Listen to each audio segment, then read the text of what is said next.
Okay, next method is called MF method. Ampere turns method or Ruther's MF method. Other name it is called as optimistic method. Why it is called as optimistic method means the value is lower than the actual value. That means voltage regulation value is lower than the actual value. So it is called as optimistic method. And now we go for the problem.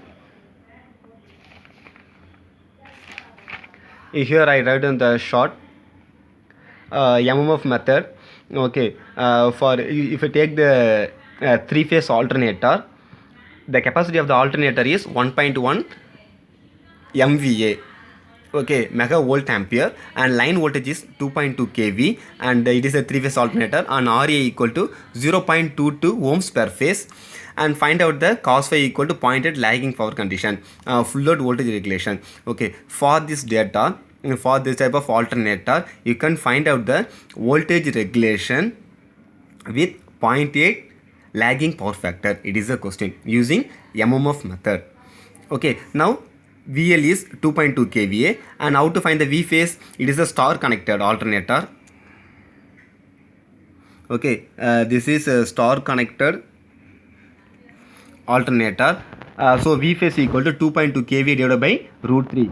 So get the value 1270.17 voltage, and these are all given data. So in this problem, the field current and line voltage and short circuit is given. The line voltage is given in the form of kV, 0.88 kV. All the values are in the form of kilovolt. Now the same problem in the as the EMF method, you can change the line value into phase value. How to change the phase value? 0.88 divided by root 3. You get this 0.508, and next 1.65 divided by root 3, you get this value 0.95. Likewise, you can change it into line value.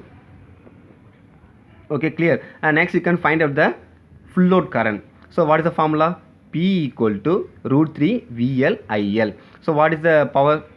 1.1 MVA. M means 10 power 6 mega equal to root 3 VL and IL. So from this expression you can find out the IL. So IL equal to IA phase, because it is star connection. Line current equal to phase current. Only phase voltage is different. V phase equal to VL by root 3. You can find the V phase. Next, so with the help of this data, that means field current in x-axis, line voltage in y-axis, and next field current in x-axis, short circuit current in y-axis. So totally 2 y-axis, 1 x-axis. That means x and y1 and y2. So with the help of this data, you can draw this graph.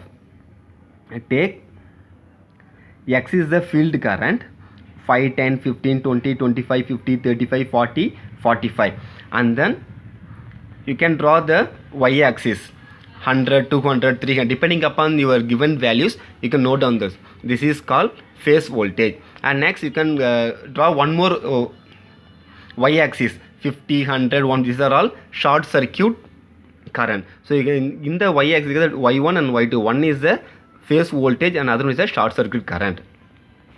So with the help of this data, field current x-axis for 10 ampere, you can draw 0.508. I take any one value. For 10 ampere, it is a 508. You can point here. Likewise, you can point out and draw the SCC curve. Sorry, OCC curve. Okay, with the free hand. And next, the two values given, 200 and 400. For the 10, you can draw the 200. This is a 10. For 10, you can draw the, where is the current value? 200. One dot is there. And one more value, 400. So using scale, you can draw one straight line, join the 2 points. So please listen. Always the OCC will be drawn in the free hand. SCC will be in straight line. Using scale, you can draw one straight line. Okay, now you can find out the two field current. One is for voltage field current and other one is for short circuit field current. So for voltage field current, you can use the formula V phase plus IA phase RA cos phi. V phase is already found, 1270.17 plus IF is found into RA value is given, substitute here, and cos phi 0.8. You get 1320.97 voltage. So take this value and go to the graph. What is the value? See here, 1320.97. Okay, from this y-axis you can extend the dotted line to cut the OCC curve and go draw one perpendicular line to the x-axis and find one value that is called 32 ampere. So this value is called IF1 32 ampere. Next,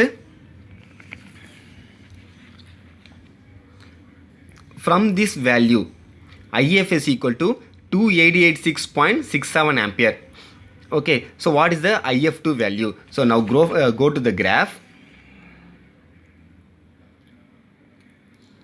Here 2888 that value, and extend this line and cut the SCC curve and extend to the x-axis. We get the value of IFT equal to 14 ampere. See here, with the help of this value you go to the graph sheet and find the field current, that is called IF1. With the help of the phase current you can find out the field current IF2 from the graph sheet. So IF1 and IF2 is find from the graph sheet.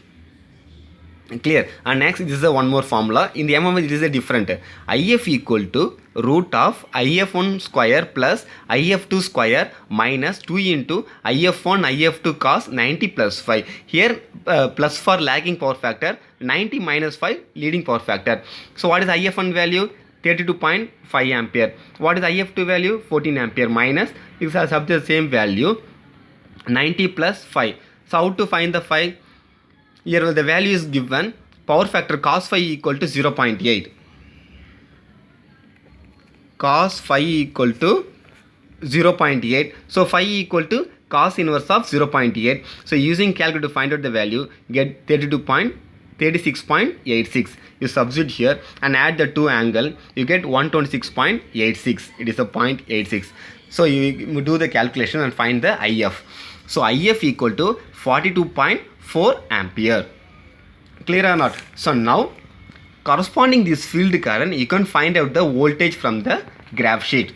What is the value? Field current 42.4 ampere. So go to the graph. 42.4 ampere. You can extend this line to cut the OCC curve and go for the y-axis. You got one value is there. That value is called 1520. 1520. Okay, now note down this value. See here, from the OCC corresponding field current 42.5 ampere and using graph to find the value of E phase equal to 1520. Now it is the formula for voltage regulation. E phase minus V phase divided by V phase into 100. What is the E phase value? From the graph you found the E phase equal to 1520 minus V phase already we found. Substitute the value and find out the voltage regulation. So percentage voltage regulation equal to 19.67%. Okay, thank you.